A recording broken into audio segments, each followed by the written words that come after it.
As I mentioned earlier in the newscast, the protests continue in Iran, and as the killing also continues, many Iranians living here in Montreal are in agony. With the internet shut down, getting information about families and friends has been very difficult. Amir Amiri is an Iranian Montrealer, musician and artist in Montreal. Thank you for taking the time to come in. Thank you for having me. Amir, first of all, how are you doing? You know, we're worried. I'm worried like many Canadians, Iranian Canadians. We are concerned, but there's a sense of hope that maybe this time is different. Definitely this time is different, and we can once and for all get over this. Despite everything you're seeing, you're hopeful. Yes. Yes, because there's been, the international community seems like it's coming together. There is a sense of cohesiveness that's happening right now. We are all together for the first time. People inside of Iran, outside of Iran, we're coming together. We're trying, I am here. We're letting our Canadian friends to know about what's happening. And these are important steps that they were not there before. So I think as an international community and a community of groups of people, humanity, we're trying to inform ourselves and each other, hey, there is this problem. Knowing about it is better, much better than not knowing about it, and now we can come up with solutions. Okay, I first want to know how your family's doing. Your parents are still in Iran. When was the last time you spoke with them? About 5 days ago. So just before the shutdown? Yes. And how were they doing at the time?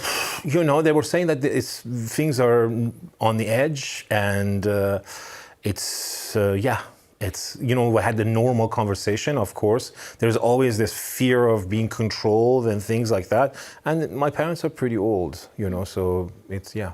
Do you know people who are actually out protesting? Yes. I mean, I have students in Iran. I have my whole family, cousins and things like that. So like extended family. And so I'm sure they're out there. I mean, this is about young people wanting freedom and better life, normal things that we take for granted here, and they want for that. And you've seen the images on social media, in our newscast, the limited access that we do have, but you've seen those horrible pictures in the morgues, the body bags. When you see those images, do you still want people to go out and protest? Yes. I mean, it's because it's not about me. It's about enough is enough. You know, there has to be an end to this. Obviously, there is a word republic in the whole name of Islamic Republic, and this whole idea is this is not a republic. People don't want this regime, and they're saying no, if you do this, you're our enemy, or this is America or Israel, or it's not that. People don't want them, and you know, it's simple. You bring up America, and Donald Trump has said he'll go in and help the protesters if people continue to die. Do you want the United States to go in? I cannot talk about Donald Trump because he's a mystery to me. In my experience, Donald Trump talks for 2 hours, and in that 2 hours, in like 2-3 minutes, he gives the little codes like code words. So we're like focusing on those code words. And he repeats everything twice, 3 times.